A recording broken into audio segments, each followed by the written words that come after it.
astrology, and other divinatory arts are not a replacement or substitute for physical or psychiatric health care. If this is an emergency situation or you are in crisis, please do not defer your wellness to readings or horoscopes. Seek situation-appropriate, qualified assistance instead. Hey there, Cancer, Sun, Moon, and Rising. It's time to have a look and see what is going on when it comes to your monthly astrological forecast for December 2022. Quick reminder, if you ever want to get a session with me, you do need to go on ahead to my website. It's integrativemysticism.com, or you can follow the links in the down bar below. And of course, don't forget to like, share, subscribe, leave a comment even, because of course, I appreciate it, and any content you engage with grows. So what is going on when it comes to your month of December? Well, we've got some leftover energy from November that we're going to be experiencing pretty much all the way up until mid-January 2023, and that is Mars retrograde in Gemini. This is your 12th house of your past, privacy, the hidden zone, anything that is going on behind the scenes or behind closed doors in your life. Now with Mars retrograde, there is a big focus on putting this part of the chart under construction. Demolition, renovation, diminished activity, dismantling, and even taking pieces off the board. And with Mars retrograde in the 12th house, there's going to be a lot of reformatting of a lot of unfinished business that you may still be carrying with you to this day as it relates to maybe old family matters, anything relating to old financial challenges or financial commitments, obligations, anything that could be going on in your social life, your professional life, all of the stuff that maybe has been carried from the past or things that may not be part of your every day in an obvious way, but again, going on behind closed doors, behind the scenes, is starting to go through a breakthrough process. This can be very, very positive, especially when it comes to getting rid of things that have been maybe imposed on you, limitations, blocks, or any kind of work maybe done by other people in the past that has left a negative ripple effect with you to this day. However, with Mars retrograde, there's also going to be undoing, or an undoing, I should say, of a lot of precedents, a lot of norms that were maybe set up in the past that don't hold up at all anymore and are actually doing more harm than good. So in that sense, we might be taking those pieces off the board, but we also see Mars retrograde taking a lot of adversaries, a lot of enemies, and their works off the board as well. This can be very, very relieving for a lot of you, but just keep in mind, not everybody handles change very well, and you still may have to deal with some of them.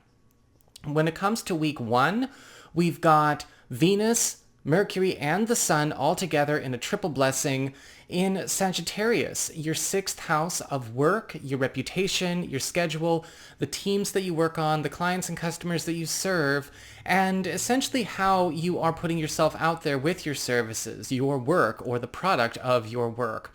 And with the Sun here, we are seeing a transformation of the way that value is coming to you through all of these spaces. The Sun being all about attention, enhancement, support, and growth. You may be finding that something that you are providing to the world is becoming a lot more valuable in your workforce or in your market or in your community. And because a new norm is being set, you are getting a raise. You are getting lifted up in terms of your prowess. You are getting lifted up in terms of your compensation and drawing better business towards yourself. This can indicate, of course, more hours, more sales, more projects, but also a way to propagate your good name.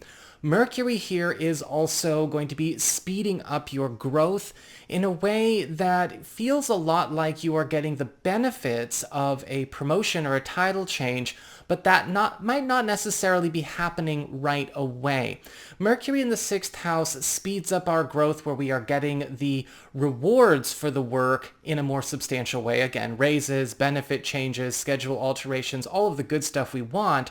But it's feeling a bit more like a lateral move that climbs and goes up. But a lot of the title, a lot of that other stuff may stay the same for now. Still, all in all, very, very positive for you. And you may also find that the product of your work, whether it's your services, what you're putting out there, your position itself, What you are giving to the world is becoming better valued by the world, and that is changing your quality of life in a material way very, very much for the positive as well. And we've got Venus, the planet of love, favor, popularity, and affection, also putting you in a position to gain a lot of competitive opportunities that maybe were not afforded to you, or maybe somebody in your position or at your rank or in your office or in your division or in your community in the past. With Venus, we tend to see headhunting going on. We tend to see popularization, people marketing us, people hitting the pavement for us, offers and proposals to take on new jobs, to take us to higher spaces, higher echelons, higher hierarchies, so to speak, in our workforce. And you may also find that with Venus here, you are also getting a lot more money, a lot more compensation for not having to do a whole lot of more work. When it comes to week 2, Venus and Mercury move on out of this part of your chart and into Capricorn, which is your 7th house of partnerships, your closest one-on-one connections. That's your boyfriend, girlfriend, BFF, business partner, husband, wife, roommate, all the people you have your closest one-on-one involvements with. With Mercury in the 7th house, which is going to be a big theme for the duration of the month, all partnerships, all unions, whatever kind, romantic, platonic, business, you're going to find that they are becoming not only a lot more productive, but a lot more economically lucrative, a lot more ambitious, a lot more successful, because Mercury is all about the fastest developments, news, and gains. And this may be speeding up the acquisition of some kind of prize or the completion or accomplishment of some big goal that you and a partner or you and an ally have been working to achieve. This is also a time where very cool opportunities for new partnerships in business, powerful long-term collaborations are in the offering for you. Venus is doing much of the same, but focusing a lot on love. Love and romance is starting to evolve with this transit. And for the duration of December, a lot of you who are currently coupled or are married are getting a chance to try on a whole new kind of relationship with the same person that you've been with. This is about shaking it up when it comes to love languages, becoming a lot more amorous, a lot more demonstrative. And you may be finding that partners are also going to be wanting to change a lot of their intimate languages into something that is a lot more deeply personal and vulnerable to them that maybe you have not necessarily seen in a while. And for those of you who are single or available to new people, Venus is drawing in partners that are going through much of the same story, that are very deeply interested in long-term commitment. We have a full moon in this part of your chart. I mean, not this part of your chart, excuse me. We've got a full moon in Gemini. I was looking further down my list here. We've got a full moon in Gemini taking place on the 7th. This is your 12th house of your past, privacy, the hidden zone, behind the scenes, behind closed doors matters. Full moons are all about culminations, transitions, and endings. And with a full moon in the 12th house, a lot of you Cancerian people are going to find that in the 2 weeks following the 7th, an old story that may not necessarily have closure or a resolution is getting eliminated from your life in the highest interest of all concerned.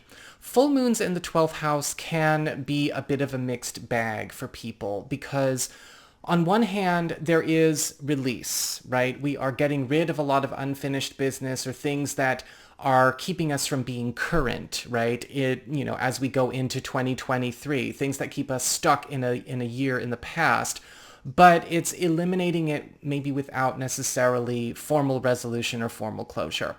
This can be, again, depending on what's going on with you, wonderful or emotionally tumultuous. I always call this the breakdown, breakthrough, full moon. However, remember that whatever is going needs to go.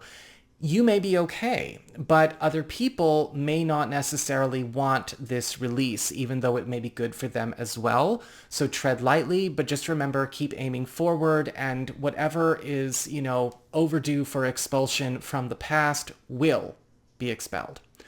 When it comes to week 3 of the month, we've got Jupiter entering Aries, your 10th house of career, upward mobility, status, station, promotions, all of that good stuff on the 20th, and will be here in this part of your chart up until mid-May of 2023. Now, with Jupiter, the planet of wealth, novelty, expansion, growth, and prosperity, you're going to find that a lot of you Cancerian people are hitting it big. This is the time where you're probably going to end up jumping a tax bracket. Whenever we have Jupiter transit houses 10 or 2, we set up a new normal for our monthly and yearly take home, what we can expect.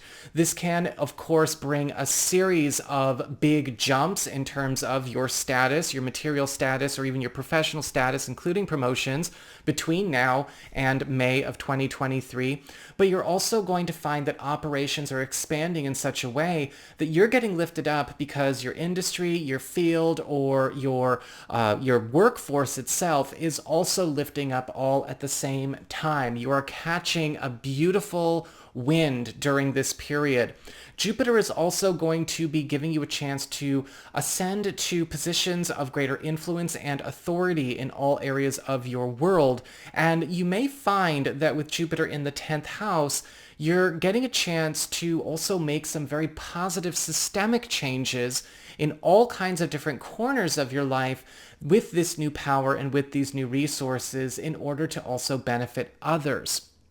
We've got the Sun entering Capricorn, that 7th house of partnerships, on December 21st. And this is going to be here up until week 3 of January 2023. With the Sun bringing that attention, enhancement, support, and growth, there is an opportunity to strengthen all of your closest one-on-one bonds, because the Sun is all about bringing in levity, it's bringing in fun, it's bringing in closeness and wholesome simplicity. But it's also bringing in not only just all of that sweet tenderness, it's also bringing in a purifying effect to a lot of close one-on-one connections where maybe a lot of shadows have been allowed to maintain their space or influence, okay? And so with the Sun in the 7th house, there is this focus on elimination of shadows, and maybe that and those which maintain, perpetuate, or invite shadows into your closest one-on-one connections. Now with the Sun here, this is also about bringing in new bonding agents and also kind of like Mercury, making all of your closest one-on-one connections all the more successful and prolific and prosperous. And so you are going to want to lean in to what shows up during this time because it's kind of turning your world upside down, but in a really good way. We've got a new moon. This is the new moon I was talking about in this part of your chart on the 23rd of the month. And this is going to be opening up a 2-week window period for seed planting, new beginnings, initiations, and new long-term commitments in the 7th house of partnerships. So for those of you who are currently maybe single or are available, or maybe you've been seeing somebody but haven't codified it yet, this is a time where either you're going to be connecting with somebody you could go official with or are finally making something official. The same thing can also apply to business partnerships and alliances. And those of you who are currently coupled or are married, you know, in the final week or so of December, going on the first week or so of January, maybe also evolving or getting established in a new way to run your relationship or your household that is, again, much more current to who you are right now, and also bringing in a lot more pleasure into your quality of life. We have in week 4 to close up Mercury turning retrograde, which is taking place on the 29th of December, so it's really more of a January energy, but I figured I'd mention it here. Mercury retrograde in your 7th house of partnerships from December 29th through January 18th is all about reversals, reviews, retrievals, and reevaluations. And you may be finding that opportunities that you and a partner would like to maybe pursue or reclaim from the past, something that maybe you wish you could have done at an earlier stage in the relationship, or something that you walked away from that you wish you didn't walk away from. Maybe this was something that we wanted to do for our family, or we wanted to do for our business if it's a business partnership. That's coming back online. That's coming back around for you to reassess and see if you still want it, because you can reclaim it. However, this is also a time where Mercury retrograde is going to give you and all of your partnerships a chance to undo and reverse a lot of things that maybe you had taken on in recent history or pursued in recent history that have turned out to be no good. And so it can be a little bit frustrating to have all of that stuff brought up and called out, but it is also very advantageous because we are kind of reorganizing the entire relationship and maybe the relationship trajectory into something that is much more true to who we each are in the present. So that is what I've got for you all. I hope you enjoyed it. If you did, don't forget to like, share, and subscribe. You know I appreciate it. And should you ever wish to get a session with me, you can go on ahead to my website. It's integrativemysticism.com.